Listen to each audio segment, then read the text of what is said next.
Imagine waking up like on a Sunday morning, pouring yourself a cup of coffee, opening up your analytics dashboard, and finding that one-third of your entire business has just vanished. Just poof, gone. Right, gone. No warning, no server outage, just completely vaporized overnight. Yeah, it's terrifying. And in late July 2026, that wasn't some hypothetical nightmare. Yeah. That was the stark, visceral reality for basically the entire internet. It really was a massive shock to the system. And the craziest part is, the tech that caused it had been building for months, but the actual collapse, it happened over a single weekend. Welcome to the deep dive. For you listening, whether you're a digital marketer, a developer, or, just someone trying to understand why using the internet suddenly feels so profoundly different lately, our mission today is to act as your ultimate guide. Exactly. We have a stack of detailed day-by-day technology and SEO briefings right here in front of us, and they chronicle a truly defining 7-day period in digital history. We're looking at Saturday, July 25 through Friday, July 31st, 2026. Yeah, these sources essentially map out the exact moment when traditional search engine optimization, which is, the way we've navigated the web for decades, collided head-on with the AI revolution and just, broke. Completely broke. So we're going to cut through the information overload, skip the jargon, and figure out what actually happened behind the scenes. Okay, let's unpack this. I want to start by looking at how the dominoes began to fall. Right, the setup. Exactly. Not with the crash itself, but with the trap being set the day before. Right. Let's look at the data from Saturday, July 25. What exactly did Google do that triggered all of this? So Saturday, July 25 is when Google fundamentally transformed its AI mode. For a while, AI overviews were just answer engines. Right. You'd type a question, and the AI would read a bunch of websites and spit back a text summary so you didn't have to click the links. But on that Saturday, Google turned its search engine into an action hub. Okay, wait, meaning what exactly? What is an action hub? It means they rolled out connected apps natively inside the search results. So they started with this massive integration with Canva. Oh, wow, really? Yeah. So if a user searched for, say, birthday party invitation templates, they didn't get a list of links to design websites. They got a live, interactive Canva interface right there on the search page. So they never even leave Google. Exactly. They could design, edit, and download the invitation without ever leaving. And they also added live news carousels and started generating their own AI images right inside the results. Okay, so usually when we think about the internet, we imagine this massive, sprawling, open road, right? You click a link, you travel to a new destination. Right. But this action hub model, it feels like the big tech companies paved over that open highway and built a massive windowless shopping mall right on top of it. You walk into the mega mall, you get everything you need from the central kiosk, and you never actually walk into the individual stores. That is a perfect analogy. That's exactly what happened. Now, to be fair to the data, our sources show that on Saturday, July 25, there actually was a 15 to 22% increase in brand search volume for the specific sites that the AI cited as its sources. Oh, really? So if Google's AI mentioned your store at the central kiosk, people would, eventually look you up. Yeah, exactly. That was the carrot. But the stick was that traditional direct traffic to websites was being heavily throttled. And realizing publishers might panic, Google Search Console introduced a new feature that same day called AI Content Preferences. Which was what? It was a set of controls allowing website owners to formally opt out of having their content used or cited by Google's AI. Okay, wait, I have to push back on that. Is that opt-out control just a complete placebo? How do you mean? Think about it. If the whole world is using the AI mega mall, opting out of AI citations in 2026 basically means erasing your business from the internet entirely, right? Oh, absolutely. It is a completely false choice. And the software industry, they knew it instantly. Because publishers couldn't afford to opt out, they had to figure out how to optimize for the AI instead. That is why on that same Saturday, the SEO tool market just exploded. We saw the launch of GEO tools, which stands for Generative Engine Optimization, from major players like SEMrush, SE Ranking, and Otterly. Plus, OpenSEO started trending on Product Hunt as an open-source, cost-saving alternative. I want to pause on that term for a second, GEO. Generative Engine Optimization. Yeah. How is that mechanically different from the old SEO? Well, traditional SEO was about proving to a search engine that your page was popular and relevant. You did that by getting lots of other sites to link to you and by repeating certain keywords. Okay. But generative engine optimization is about proving to a language model that your information is the most factual, structurally sound data available to formulate an answer. It's way less about popularity and more about data clarity. The rules changed instantly. Like Surfer SEO launched this dual score AI tracker, and during the volatility that weekend, because remember, the June 2026 spam update was still causing chaos. Absolute link counts stopped mattering as much. Suddenly, brand authority and link velocity became way stronger signals, and we saw tools like Site AI really gaining market share because of it. Hold on. Define link velocity for me. So link velocity isn't just about how many total links point to your website, it's about how incredibly fast you are acquiring them right now. Oh, okay. Yeah, if 100 websites link to your article today, the AI algorithm assumes your information is highly relevant to this exact moment in time, which makes the AI want to cite you in its live answers. Got it. Okay, so Google changes the architecture on Saturday, keeping users inside their ecosystem. The immediate consequence of that, the brutal traffic crash I mentioned earlier. Let's move to the data from Sunday, July 26th, Yeah, Sunday, July 26th is when the hangover hits. The analytics roll in from Sunday, showing that AI overviews are now appearing on the vast majority of search queries. which is huge. Massive. And because of that, organic click-through rates, or CTR, declined across the board by roughly 30 to 35%. I mean, 1/3 of organic traffic just vaporized over a weekend. That is terrifying for any business owner. How did the industry react to that kind of hemorrhage? With utter panic, followed by rapid adaptation. Because standard web pages are actually really messy for an AI bot to read. They're full of sidebars, pop-up ads, heavy formatting. The industry accelerated the adoption of something called the llms.txt file standard. Stop right there. I see llms.txt mentioned constantly in these daily reports. What actually is that file, in plain English? Okay, so if traditional SEO was like painting a giant billboard so humans could see it from the highway, agentic SEO is like handing a hyper-detailed machine-readable map directly to the AI's internal GPS system. For decades, websites used a file called sitemap.xml to tell search engines what pages existed. The llms.txt file is engineered specifically for large language models, the LLMs. It strips away all the visual code, all the ads, and says to ChatGPT or Gemini, hey, here is the pristine priority text data you need to formulate an answer about my brand. So it's basically a direct data feed bypassing the visual website entirely. Exactly. But here's the problem. An audit of 71 major businesses on Sunday, July 26, found massive retrievability gaps. Meaning they didn't have it set up. Right. Most businesses hadn't set this up yet, meaning they were completely invisible to the bots now pulling the strings of the internet. And to make matters more complicated, you couldn't just optimize for Google anymore. Multi-engine SEO officially became reality that Sunday. Ah, because there's so many AIs now. Yeah, ChatGPT, Perplexity, Gemini, Claude, they all run entirely distinct citation algorithms. If your llms.txt file isn't formatted to appease all of them, you're missing a massive chunk of the market. And the regulators were definitely watching this massive consolidation of power. Our sources note the European Commission issued binding instructions requiring Google to share anonymized search data with its competitors. Yeah. They were trying to level the playing field before it became a total monopoly. Exactly. And while the politicians debated, the software tools adapted instantly. Right Sonic launched its GEO Action Center. RFs upgraded its Site Explorer with AI. Screaming Frog added AI issue prioritization to find broken code faster. And we saw the emergence of AI SEO agents like OTTO and AirOps. Literal bots doing the optimization for you. Yeah. Okay, so 1/3 of all website traffic disappeared on Sunday. The entire industry spent Monday desperately trying to track where those humans actually went. Looking at our sources for Monday, July 27th, there's a landmark study from a group called Previsible. Walk me through these numbers because they seem incredibly high. They are. The Previsible study dropped on Monday, and it finally solved the missing traffic mystery. It showed that ChatGPT was commanding an astonishing 92.4% of all AI referral traffic, with monthly LLM sessions growing 9.9 times year over year.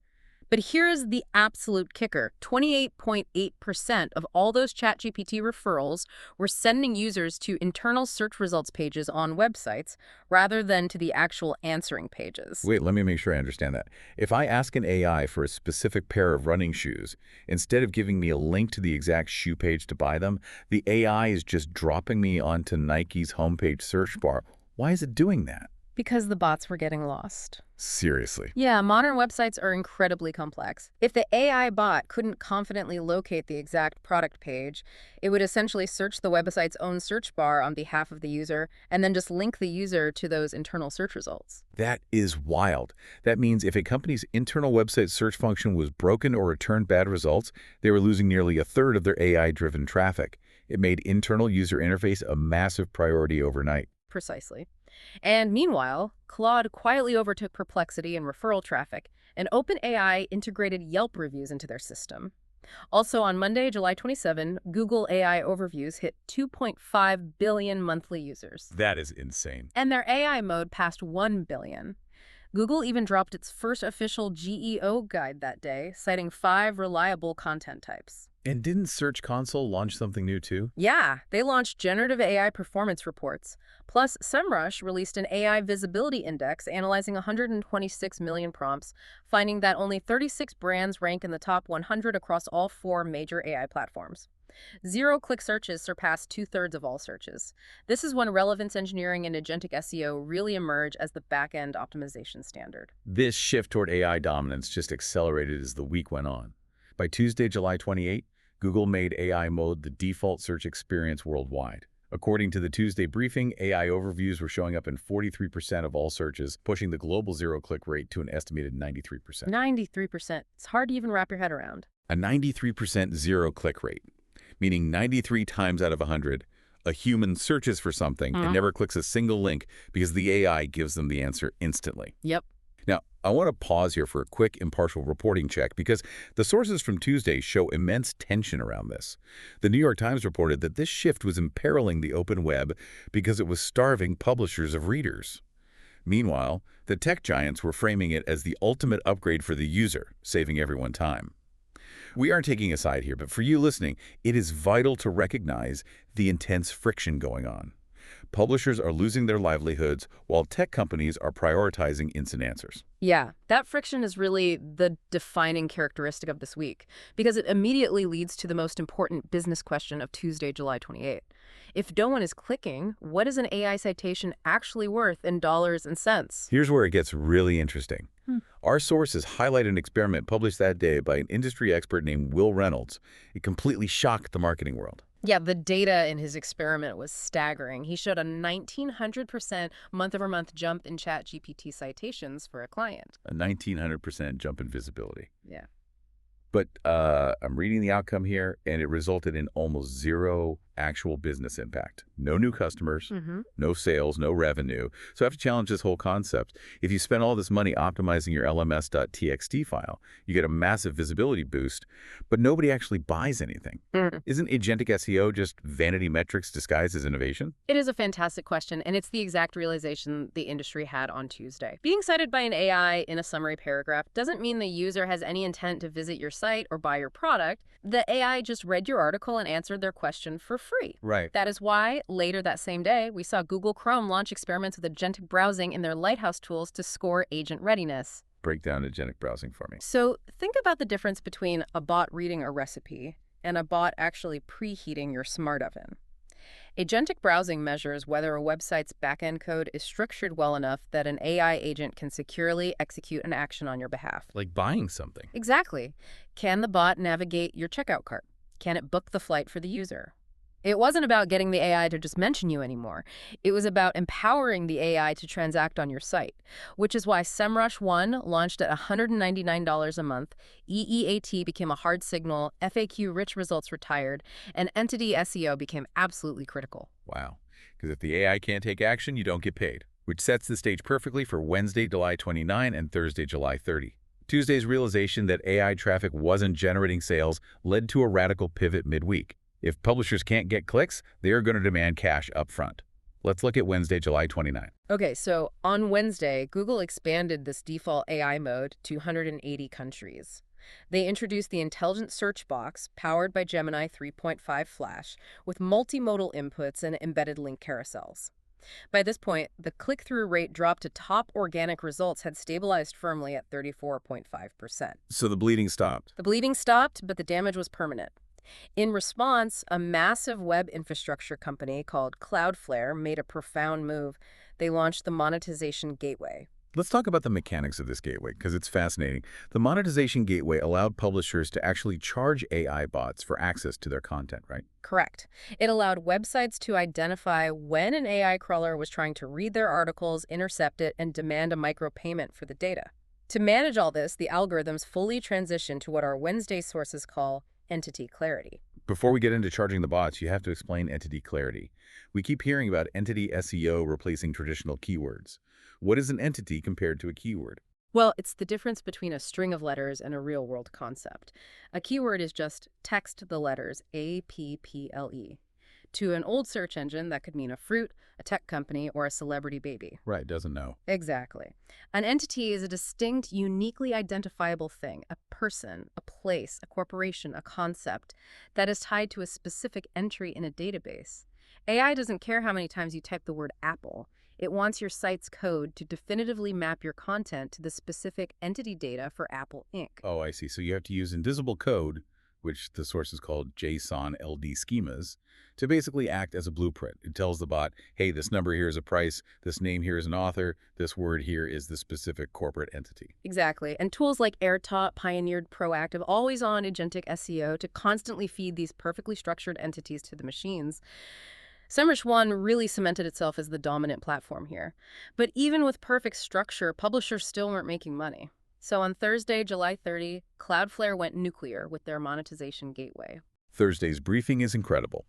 Cloudflare announces that starting September 15, their default settings will actively block all mixed-use AI crawlers from accessing any page that carries advertising, unless the AI companies pay a toll.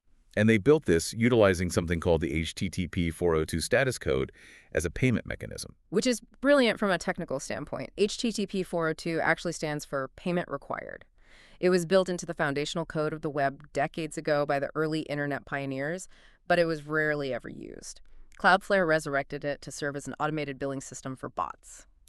I look at this and it's literally like setting up a digital toll booth on the internet superhighway. The bots have to throw a quarter in the basket to read your blog. Yeah. But I have a major concern with this. Doesn't this risk creating a two-tier internet where only the massive trillion-dollar AI companies can afford to pay the toll to read the web, freezing out smaller open-source innovators who can't afford the access fees? It is a very real systemic risk. If only OpenAI and Google have the cash to pay the toll, open source models will starve of data. But the publishers felt they had no other choice for survival. Look at the other big news from that same Thursday. The Yelp and OpenAI deal was formalized. Yelp licensed 330 million user reviews directly to OpenAI. Yeah, that's huge. Yeah, and that established a brand new revenue model for publishers based purely on structured data licensing. Don't wait for clicks, just sell your database to the AI companies. Meanwhile, the rest of the web kept moving toward this bot-centric future. Google Search Console's platform properties went global, tracking Instagram, TikTok, X, and YouTube search performance. Right. OpenAI launched GPT Live, bringing real-time voice models into play and shifting the focus to conversational SEO, meaning, how do you optimize your business to be the answer when someone talks to their phone in the car? Right. Totally different ballgame. Yeah. And HubSpot released their 2026 report naming AI personalized content as the top trend. And we saw a huge surge in FAQ sections on websites, not for human readers, but specifically formatted for AI bots to extract the answers. Which brings us to Friday, the culmination of the week. After days of formatting llms.txt files, structuring entities for machines, and corporations building HTTP 402 digital toll booths, Friday reveals a deeply ironic twist in the actual ranking algorithms. Let's look at the Friday, July 31 briefing. The intelligent search box era is fully mature. ChatGPT officially accounts for 20% of all search-related traffic globally and 12% in the U.S. Wow. Search for SEO gets named the #1 AI SEO tool for 2026 based on price to value, and RFs remains the powerhouse for technical anomaly detection. Google introduces search profiles as shareable spaces for creators, and they finally fix a long-standing links report bug in their search console. So far, all very technical. But then, the AI automation platforms themselves, companies like AirOps, Writesonic, and Koala AI, make an aggressive pivot. They suddenly move away from pure, unbridled, automated content generation and shift heavily toward human-in-the-loop quality workflows. Why the sudden change of heart on automation? Well, here is the bombshell algorithmic data from Friday, July 31. EEAT is officially recognized as a hard ranking pillar. Remind me what that acronym stands for and how it actually works in the algorithm. EEAT stands for experience, expertise, authoritativeness, and trustworthiness. For years, it was just a loose guideline for Google's human quality raters, but on Friday, the data proved it had become a programmatic, hard mathematical signal in the algorithm.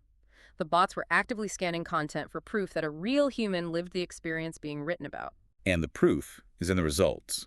Because on that Friday, Reddit's share of top 3 search positions rose to an astonishing 10.24%, while massive platforms like YouTube actually fell to 2.14%. So what does this all mean? We spent all week talking about machine-readable schemas, toll booths, and AI crawler blocks. We spent days talking about making the internet perfect for machines. But the biggest winner on Friday was Reddit. Literally the absolute messiest, most chaotic, most human place on the entire web. It is deeply ironic, but if you understand how machine learning works, it makes perfect logical sense. Google's algorithm is actively rewarding messy, first-hand lived experience over perfectly polished, AI-generated corporate blogs. Think about it. If every corporate site is using an AI agent to generate flawless, comprehensive, perfectly spelled articles, those articles lose all their differentiating value. These blend together. Exactly. They all sound exactly the same. The one single thing an AI cannot generate is genuine, human, lived experience. It can't review how a running shoe feels on a wet pavement. So to avoid serving a wall of identical robot text, the algorithm desperately seeks out the humans, even if their grammar is terrible and their formatting is a mess. Exactly. If we connect this to the bigger picture for you, the listener, the ultimate lesson of navigating July 25 through July 31 is that SEO is no longer about tricking a search engine with keyword density. It is about relevance engineering. A dual reality. Yes. On the back end, you must structure your data impeccably. You need your llms.txt file and your entity schemas so the machines can navigate your site without getting lost. But on the front end, the actual words on the page, you must inject that content with undeniable, authentic human experience so people and the algorithms that track trust can actually believe it. Perfect machine structure holding up messy human authenticity. That is a brilliant way to look at it. But I want to leave you with a final thought that isn't directly answered in our briefing today. We've seen that AI agents are proactively optimizing sites, and AI overviews are synthesizing all the answers before you even click. The technology is incredible. But what happens to the innate human curiosity that used to drive the very act of searching? That's a good question. If the machine does all the discovering for us and hands us the perfect result inside a walled garden mega mall, are we going to lose the serendipity of stumbling upon something wonderful entirely by accident on the open road? That is the ultimate question as we navigate this new era. It's a fundamental shift in how we discover knowledge. Thank you so much for joining us on this deep dive into the massive digital shift of July 2026. Take a look at your own llms.txt files, keep injecting that human experience into your work, keep questioning the ecosystem, and we will catch you next time.